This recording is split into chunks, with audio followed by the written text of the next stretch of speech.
Well, Meralco tsaka Phoenix, no?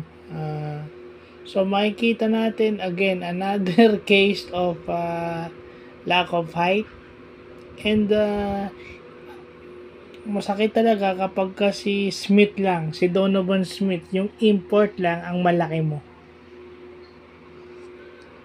Kasi hindi siya natutulungan sa ilalim, no?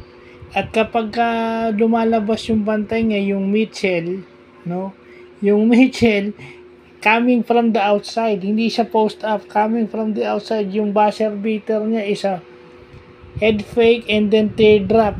So hindi yung straight up post na makikipagbanggaan na kaya siguro ni Donovan Smith. Yun is nahahatak siya palabas. So walang help side defense, kulang na kulang, no? Maganda na yung start ng Meralco pero ng Phoenix. Pati depensa maganda pero hindi masustain.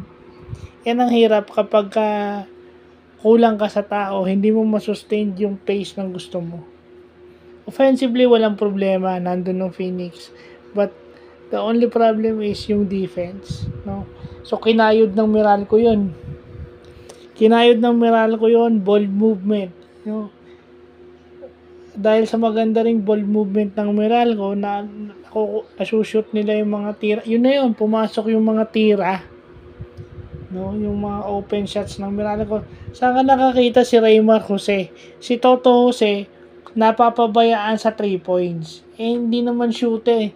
Mababa ang percentage o hindi kilala si Raymar Jose o si Toto Jose sa pagiging 3-point shooter. So bakit siya nakaka-shoot? Inside player itong si Toto Jose. Di ba?